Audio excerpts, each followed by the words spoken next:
Goeien en welkom bij Boppenslag met het Café. Joen zullen we het houden Fralies voetbal. De eredivisie bleef bestaan gelukkig. Om tafel nou eerst speelster Sherida Spitser, trainer Rick Mulder en topscorer van de ploeg Janice van der Sanden.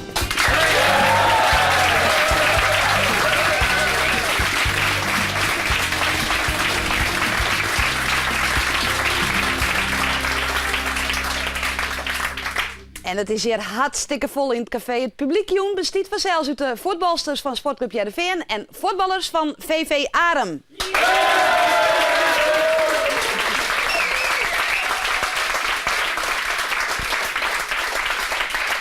En ik heb het idee dat er echt meer vrouwen als Molly binnen, maar ze zijn toch krek wat loerder. Dat is toch jammer, vrouwen. Maar we zullen het dus dadelijk hebben over de eredivisie in het voetbal. Ze bleef bestaan, maar dat heeft een heel moeilijk proces geweest. Ja, er is te kwad onjild, er is te kwad on sponsoren, er is te min media-aandacht. Nou is er nog een vrouwensport dat nog volle minder aandacht voor is. En dat is ijshockey. Je Tjitske Wiebinga, do bist ijshockeyer bij de Flyers in een vrouwensteam. Ja. Als dat nou vergelijkt is met de aandacht die zij krijgen, hoeveel krijg je hem dan? Nou, bijna niks. Nou, eigenlijk helemaal niks. Helemaal niks? Nee. Dat is nog meer als wat de vrouwen van Sportclub Heerenveen krijgen. Ja. Dus daar best toch wel wat jaloers op eigenlijk. Nou ja, beetje zo, ja. Ja. Ijshockey voor vrouwen, hoe groot is dat? Bij de Flyers bijvoorbeeld, hoeveel vrouwen ijshockey daar? Nou, op het moment hebben we 20 op papier staan. En dat is gewoon minder dan vorig seizoen. Vorig seizoen hebben we er zeker zat ze in de 3 te gaan. Dus het is gewoon net een hoop. Dus dat is wel heel jammer. En hoe heet je hem team? De Hot Pucks. De Hot Pucks? Ja. Lekkere naam voor een vrouwensteam. Ja. Hoe moet ik mij dat niveau van Jim voorstellen? Nou ja, goed, we zijn een recreantenteam, dus we zijn heel soort vrouwen die dat gewoon voor hun plezier. En het niveau, dat is dus heel verschillend. We hebben ook wel vrouwen erbij die de jeugdopleiding doen en die trainen met mij. En die hebben dan weer een overschil als de andere vrouwen die met mij trainen. Dus het niveauverschil is heel groot. En een echte competitie is er ook niet, hè? Nee, daar ben gewoon te weinig teams voor en dat is gewoon heel jammer. Ja, dat zoest wel graag. Ja, absoluut. Dan train ik ergens voor en dat is... dat zou ik toch wel heel graag willen. Ja, is ijshockey dan een echt net typische vrouwensport? Nou ja, ze wordt het vaak wel besjoen. Het wordt Sint-Wurg wel steeds populairder. We krijgen wel steeds meer nieuwe vrouwen erbij. Maar ja, het is gewoon nog te min. En het ben toch ik nog steeds wel een paar Marley die het toch nog wel als negatief beschouwen. Ja, dus, maar het wordt wel steeds beter. beter. Nee. En dus is hij in het Nederlands team. Ja, dat klopt. Van vrouwen. Ja. En je bent wereldkampioen geworden. Ja. In de tweede divisie, dat maar we erbij zitten. Hoe moet ik me dat dan voorstellen in het wereldniveau, zeg maar? Nou ja, dat is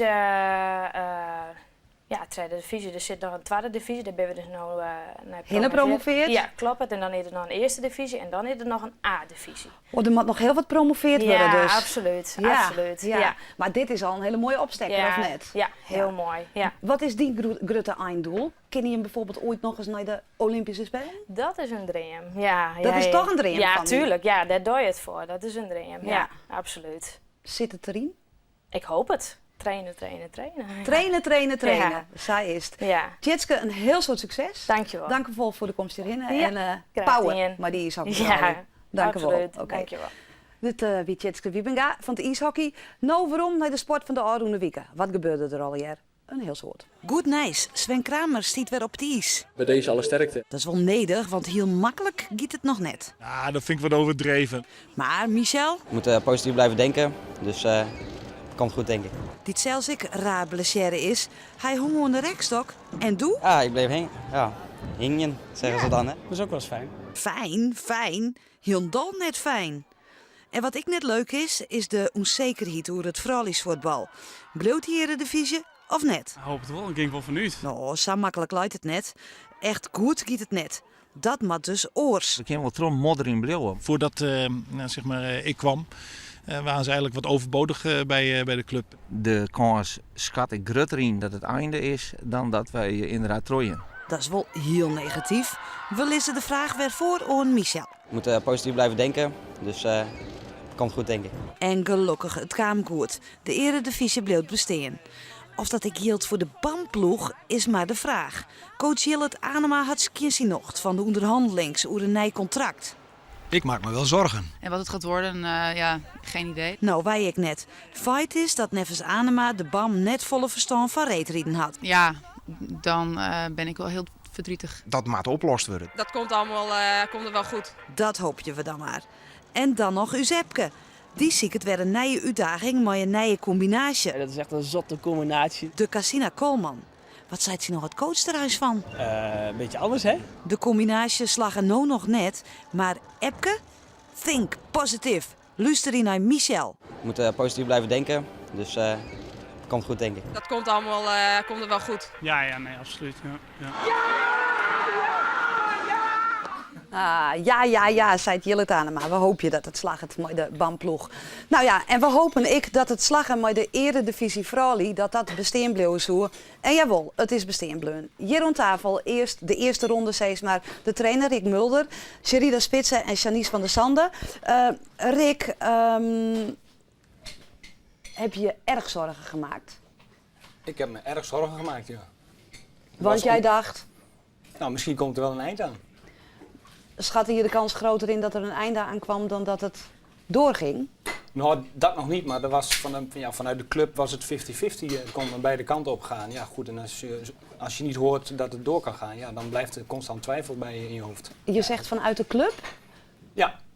Dus er zijn wel gesprekken geweest natuurlijk en we hebben voor de kerst daar ook over gepraat. Alleen, ja goed, er werd de bal teruggekaatst naar de KNVB. Ja, was het afwachten. De sportclub Heerenveen twijfelde zelf eigenlijk al Nee, of ze door. nee, dat niet. Nee. Maar de KNVB wel. Ja. Dus de opluchting is hartstikke groot. Bij mij wel. Ja, ik ben er ontzettend blij mee. En Ja. vooral voor de meiden natuurlijk. Ja. Ja goed, die werken er keihard voor. Jij toch Dat ook? doe ik ook, maar Ja. goed, het is een hobby en ze doen het elke dag. Ja. Dus ja, goed, daar leven ze voor. Ja. Jullie leven ervoor, Sherida en Janice. Hebben jullie eens grote zorgen gemaakt? Ja, niet heel veel zorgen, want ik ben er niet heel erg mee bezig geweest, zomaar te zeggen. Want je moet toch weer concentreren op de wedstrijden en op het Nederlands team natuurlijk. Dus je kan je daar eigenlijk niet daar te veel mee bezig zijn in plaats van met voetballen. Nee. Dus dat ik heb een beetje naast me neergelegd. Ja, maar toch denk je er wel over na, Janice, of niet? Ja, zeker. Je denkt er natuurlijk onbewust altijd over na. Maar ja, je moet ook verder gaan. Zoals Sherida al zegt, je hebt ook Nederlands elftal heb je bij je. Je hebt alsnog een team waar je nu dit seizoen nog veel mee kunt bereiken. We kunnen nog voor het kampioenschap gaan en daar gaan we zeker voor. En dan, of het nou door zou gaan of niet, we zullen dit seizoen sowieso hard blijven vechten. Ja, wat betekent dat profvoetbal voor jullie, of tenminste de Eredivisie?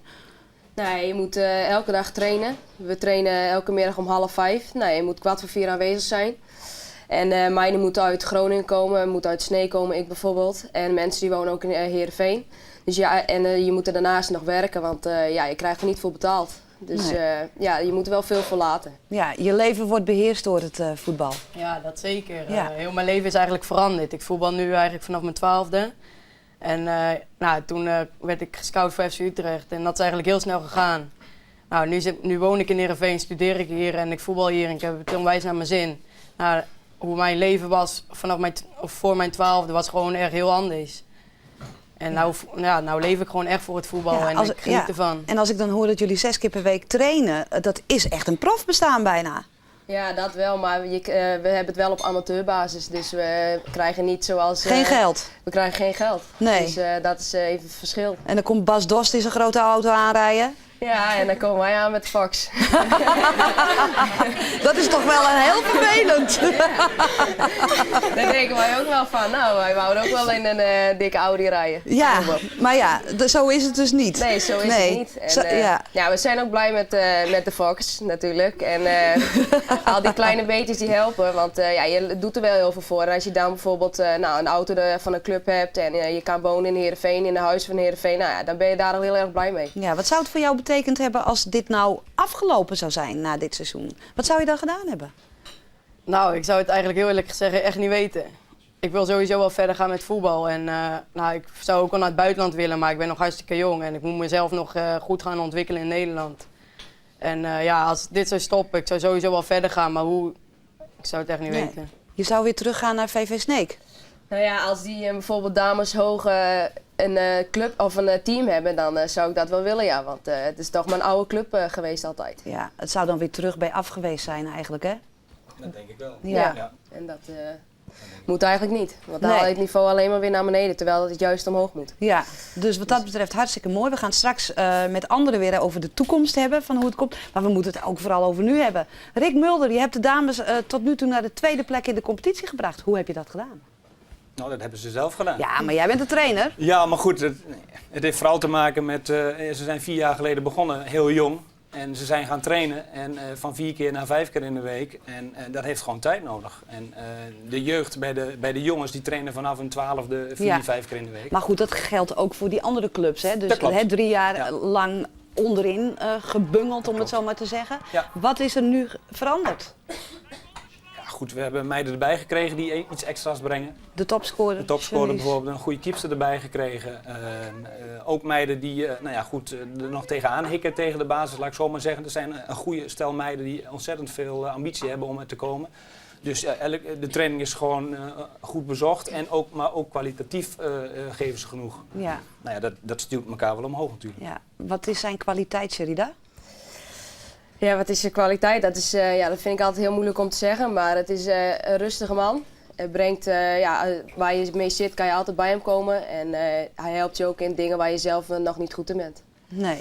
Dus dat is wel pluspunt. Er zijn natuurlijk wel meer. Ja.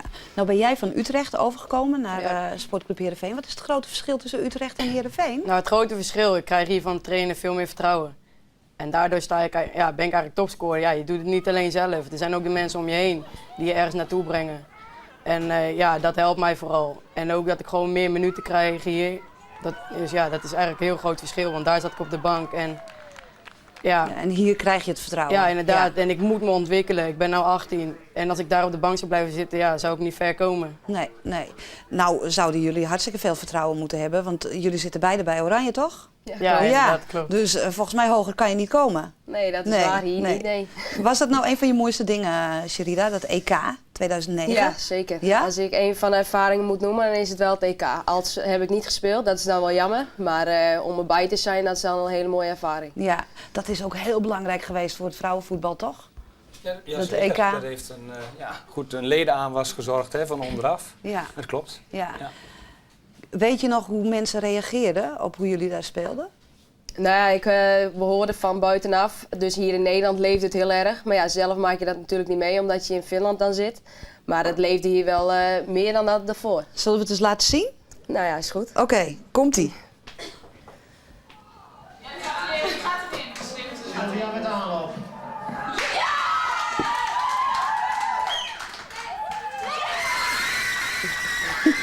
Vet leuk. Ja.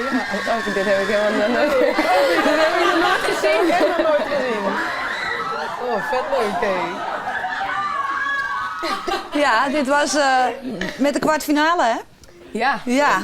Had je nog nooit gezien dit? Nee, dit heb ik nog nooit gezien. Nee. Dus, zo werd het beleefd. Ja, dat is wel mooi om te zien dan. Ja, hoe heb je het zelf eigenlijk beleefd daar? Ja, wat ik al zei, als je bijvoorbeeld minuten maakt, dan beleef je het anders in de wedstrijd dan dat je op een bank zit. Dus het is daar wel, de sfeer is dan wel anders. Maar die ervaringen, al de media en alles, dat is natuurlijk heel mooi. Ja. En de toekomst van Oranje, hoe zie je dat? Nou, dat zie ik wel positief. We hebben nu een nieuwe bondscoach. Nou, dat is een hele rustige man. Goede trainingen. En we gaan zondag naar Cyprus. Nou, ja, dan speel je ook weer topwedstrijden. Nou, daar word je alleen maar beter van. Ja, ga je ook mee naar Cyprus? Nee, dat niet. Ik ga met onder 19 mee. En dan ga ik woensdag vertrek dan naar Spanje. Ja, dus je bent ze kwijt voorlopig even? Ja, 2 weken zijn we ze kwijt. 2 weken, maar hebben jullie ook geen wedstrijd? Nee. Dus we dat is hetzelfde als bij het mannenvoetbal? Ja, dat klopt. Ja, Alleen er blijft een heel klein groepje achter. Maar goed, dat is niet anders. Het is goed voor het Nederlandse voetbal. Ja. Worden jullie kampioen met Heerenveen? Daar gaan we wel voor. Oké. Dames, jullie hartstikke bedankt. Rick blijft even zitten. En dan gaan wij terug naar Zeist. Waarom de Joen, Tizi doet het besluit voel bij de KNVB over de toekomst van het eredivisievoetbal voor vrouwen. Us verslagjouwer Jan-Vincent van Zuiden, hier een lange Joen. Grutte krantenkoppen, het is die day voor de eredivisie van vrouwen. Hier in Zeist, het praten over de toekomst van het vrouwenvoetbal. Ik ben benieuwd hoeveel vrouwen er bij belutsen binnen. Nou, dat ben er net een soort. Benamen man boeg jaren nu de toekomst van het vrouwenvoetbal. We zoeken Robert Veenstra, directeur van Heerenveen, smakelijk bakje. Joop Munsterman, de grutte man van Twente, lekker eten. En hey, toch echt nog een vrouw. Clemens Ros, voorzitter van de Eredivisie van Fralje en van de Graafschap. Als je kijkt bij de Graafschap, de helft van de supporters is vrouw. Daar vindt helemaal niemand het raar dat er een vrouwelijke voorzitter is. Dus ik denk als we nou steeds meer vrouwen in het voetbal actief krijgen, dan komen er ook meer vrouwelijke bestuurders. Maar eerst moeten we dus nog even dwaan met een soort man. Likas Veenstra dus. Hoe volle weet hij ons van het vrouwensvoetbal? Waar is op dit staat de regerend landskampioen bij de vrouwen? AZ. Goed. Waar is de topscutter bij de vrouwen van Heerenveen? Dat weet ik zo net. Hartstikke een fout. Janice van der Sande. En waar is de trainer van Heerenveen van de vrouwen? Ja, dat is Uzrik. Goed. Ter besluit, hoe volst de stenen vrouwen van Heerenveen? Ik loop treden. Hartstikke een fout. Het goede antwoord is tweede. Dat is 2 uit 4. Oor een keer beter, Veenstra. En na deze mini-quiz begint voor mij het wachtje. Het is 4 uur, de door gaat dicht, de lunch is op, de vergadering is begonnen. Well, I was sitting, waiting, wishing you believed in superstitions. Then maybe you'd see the signs. Na een dikke uur komt Veenstra naar boeten. Nou Veenstra, wat hebben we praat? Nou, zet me even uit. De vergadering wordt het nog langer. I'm sitting here in the boring room. It's just another rainy Sunday afternoon. I'm wasting my time, I got nothing to do. Maar na 2 uur en een kwartier is er witte reek. Goed nice. Wat dit eruit kwam van jou? Ja, het is een heel positieve vergadering en we gaan met vol vertrouwen het volgende competitieseizoen weer in. Ja, er maakt wel wat voor je. We hadden ook op professionalisering van de league hoorn. In ieder geval dat de speeldag naar de vrijdag gaat. We willen aansluiting hebben bij de internationale en nationale kalenders. Kijk, het is bij Twente zo, we zien gewoon spelers vertrekken. En ja, wij leiden ze op. En ze gaan niet naar het buitenland. Ja, dat is natuurlijk te gek om van te praten. Nou, dat zijn zaken waar we nu ook paal en perk aan kunnen stellen. Ja, dus dat binnen een paar dingetjes die is het heel makkelijk voor oor kist. En waar maakt de competitie voor ons in jouw kist. En daar besluit misschien nog wat meer Fralje ontfront? Ik heb er alle hoop op. Doorgaan met de Eredivisie, dan komen die vrouwen in die besturen ook vanzelf. We hebben hier een switch maken aan tafel. Sherida en Janice ben van tafel gaan. Simone Hof, teammanager, is ons coach. En Sylvia Smit, onvieder, is... ik ons coach. We gaan weer door in het Nederlands, want anders kan Sylvia het niet verstaan. Dus hey Simone, we hadden net in het filmpje, jij hebt het misschien niet helemaal gezien, maar de Eredivisie blijft bestaan. Maar er moet wel geprofessionaliseerd worden. Wat moet er geprofessionaliseerd worden? Ja, dat zijn nogal een aantal dingen. Noem het belangrijkste. Nou, kijk, de speelsters spelen nu eigenlijk op amateurbasis bij een BVO. Dat betekent dat ze ook eigenlijk kunnen gaan waar ze willen en weggaan. Terwijl wij bijvoorbeeld bij Heerenveen leiden we een aantal speelsters nu op. De club ziet daarna, als ze weggaan, helemaal niks meer voor. Maar je moet ook kijken in je organisatie. Dus we hebben... we moeten meer bekendheid krijgen en we moeten meer speels of meer meisjes, meer publiek naar de wedstrijden krijgen. We moeten het gaan verkopen, want de KNVB financiert het, maar ook Heerenveen voor een heel groot gedeelte. Ja. We willen dat het gewoon sterker wordt. Het moet een sterkere competitie worden, maar het moet een sterker iets worden, het vrouwenvoetbal. Ja, en dan praten we over heel veel dingen. Dat blijft mij een beetje te vaag. Want je zegt van ja, we moeten sterker worden. Dat is ook wat zij zegt. Het moet professioneler, het moet sterker worden. Maar hoe dan? Nou, we moeten het gaan... professionaliseren. Ja, precies. Ja. Ik zit even heel erg na te denken. Nou, laten we het hebben over de speelsters die nu zomaar weg kunnen gaan. Terwijl Sportclub Heerenveen... eigenlijk ook aangeeft. Oké. Sylvia, wat vind jij daarvan? Speelsters die kunnen nu gaan en staan waar ze willen. Terwijl de club... Zou jij dat zomaar doen? Nou, als het voor je eigen toekomst is, dan ga je er natuurlijk voor. Maar hoe zou een club jou vast kunnen houden? Nou, ik denk dat ze daar natuurlijk wel met een aantal dingen voor moeten komen. En biedt de ene club meer dan de andere club. In het buitenland gaan nu heel veel speelsters heen. Ja, en daar kunnen ze de speelsters wel voorzien van of betalen. Een loon. Ja, en daar kiezen ze dan uiteindelijk toch voor. En het is een mooie ervaring in het buitenland. Ja. En, heb ik de indruk een beetje dat dat er niet in zit. Hier. Betalen. Nou, dat is natuurlijk moeilijk en dat blijft denk ik ook nog wel moeilijk de komende tijd. Maar goed, misschien moeten we daar wel naartoe, langzamerhand. Maar ja, nu is het nog vanuit woonruimte, een vergoeding van een auto. En ja, dat is voor ons natuurlijk allemaal hartstikke mooi. Maar het moet wel verder, anders loopt Nederland denk ik leeg. Want we hebben van Janice en Sherida wel gehoord hoeveel er getraind wordt. Dat je het allemaal moet combineren. Zou het kunnen? voetbalsters betalen in de toekomst, denk je, Rick? Ja, als het allemaal weer aantrekt, zoals ze zeggen, de economie, dan vind ik wel dat het moet. Als je kijkt dat ze 6 dagen in de week bezig zijn, dus de zaterdag vrij zijn en ook de zondagochtend op het veld staan. Ja, dan vind ik gewoon dat er wel semi-prof iets dergelijks tegenover moet staan. Ja. Dat vind ik wel. Je zegt als er betere tijden komen, maar heeft het niet te maken met, nou gooi ik misschien wel de knuppel in het onderhoek, dat het niet serieus genoeg genomen wordt? Ja, maar goed, ik denk dat we daar zelf met de KNVB en de clubs aan bijdragen. We moeten daar meer in doen, meer energie in sponsoring enzovoort steken. Maar de sponsors zitten blijkbaar niet te wachten, dan waren ze toch al geweest? Ja, goed. Nou, ik ben nou misschien wel een beetje vervelend. Nee, maar dat gaat buiten me om. Ik weet niet hoe dat speelt. Misschien weet Simone het meer. Ja, goed, kijk, het gaat ook een beetje om wat je sponsoren kunt bieden. En we zitten ook met de tijd. Hè? Ik bedoel, binnen het mannenvoetbal gaat het financieel ook wat minder. Daar hoeven we natuurlijk ook niet moeilijk over te doen. Nou, dus daar hebben wij gewoon ook een beetje pech mee. Maar dan gaan de salarissen wel intussen steeds verder omhoog. Dat zeg jij, dat weet ik niet. Nou. Ik weet dat er bij Heerenveen over de hele breedte men aan het kijken is om de kosten lager te krijgen. Dus ik denk dat het ook bij de spelers zo zal zijn. Maar we moeten iets gaan doen met elkaar. Ja. En met name om bedrijven enthousiast te maken om ons te gaan steunen. Want we zitten als amateurs binnen een BVO. We hebben heel veel goede faciliteiten. Maar dat laatste stapje moeten we gaan zetten. En daar hebben we echt hulp nodig van het bedrijfsleven. Ja. En door het te professionaliseren en om toch maar even het ruime begrip te nemen. Dus meer in beeld te brengen. We zijn ook heel blij met dat jullie ons uitnodigen. En dat wij bij de wedstrijden ADO zijn geweest. Ja. Nee, maar dat is gewoon belangrijk. Zien, waar wij voor staan met elkaar. Ja. En dat deze meiden ontzettend veel ervoor over hebben. En dat laatste stapje willen gaan zetten. Ja. Maar als je dan zag, Sylvia, met het EK, dan is er allemaal aandacht voor dat vrouwenteam van Oranje. Dan gaat het goed. Waarom kan dat nou niet vastgehouden worden, denk jij? Ja, je moet in Nederland toch presteren, denk ik. En kijk, met EK hebben we natuurlijk iets moois neergezet.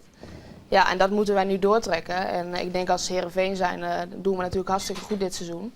En ik denk dat alleen maar voor ons heel belangrijk is dat wij misschien ook kampioen gaan worden. En misschien dat we daardoor ook wel mensen aan gaan trekken. En misschien daardoor sponsors kunnen binnen gaan halen. Nou zijn er 2 clubs en misschien zelfs een derde die al afhaken. AZ, Willem II en eventueel Utrecht. Dan wordt het natuurlijk wel een hele kleine competitie, toch? Ja, dat klopt. Maar we hebben ook gehoord dat ze weer in gesprek zijn met een aantal clubs. Dus ja, dat moeten we dus afwachten voor de toekomst. Ja. Dus we hopen dat er misschien een paar clubs erbij gaan komen. Ja, dat maakt de competitie voor ons natuurlijk alleen maar leuker. Want dan heb je een competitie van 6 clubs. Ja, dan speel je 4 keer tegen elkaar.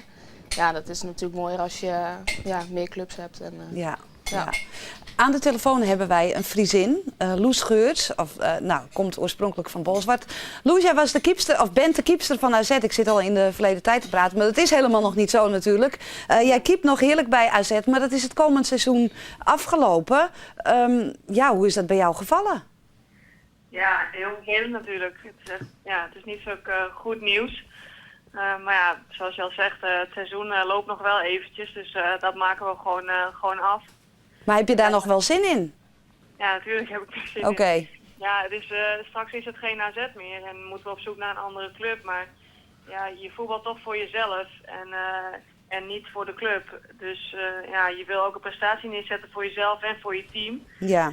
Dus we gaan gewoon net als Heerenveen ook voor het kampioenschap. En, ze beginnen heel hard te lachen hier, Loes. Ja, dat mag. Ja. Wij gaan er ook voor. Oké, maar wat ga jij nou straks na dit seizoen doen? Want AZ is afgelopen. Ja, ik heb geen idee. Ik heb straks geen club meer. En als het een beetje meer duidelijk wordt hoe de competitie eruit komt te zien, dan kan ik pas echt dingen gaan overwegen. Oké. Nou, ik wens je daar heel veel sterkte mee. Ik hoop dat je een club vindt en eventueel naar het buitenland weer, waar je ook vandaan komt, zeg maar.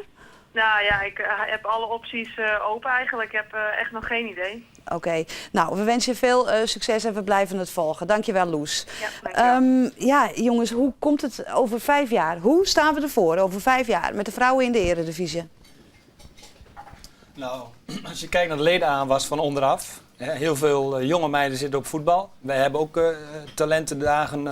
Op maandag en vrijdag hebben wij een talentengroepje te trainen door onze assistent. Kijk, als je een paar jaar verder bent, dan zullen die 17, 18 jaar zijn. En dan kun je daar de vruchten van plukken. Dan gaat het alleen maar beter worden. Dan gaat het alleen maar beter, alleen dat moet het wel blijven. Oké, ja. Ik mag geen vragen meer stellen, zeggen ze. Nee. Ja, we zijn alweer afgelopen. Behalve aan Tjitske. Voetbal, is het wat voor jou? Misschien. Misschien. Nou, misschien krijg je hem er nog in je bij. Een ijshockey. We hebben wel een keer geijshockeyd. Ja, oké. Nou ja, dit weet al. We zullen het volgen hoe het komt met het eredivisie voetbal van de vrouwen. We hopen dat dat helemaal goed komt. En hoe 4 praten we weer. Dit weer het Boppenslagcafé. Na je weekend dan ben we er even net. Dan hebben we het hoe de nasleep van de provinciale stedenverkiezings. Maar maandag weer een reguliere Boppenslag mee omteken voor basketbal, marathonrieden, ijshockey en jawel, Michel Breuer van Heerenveen.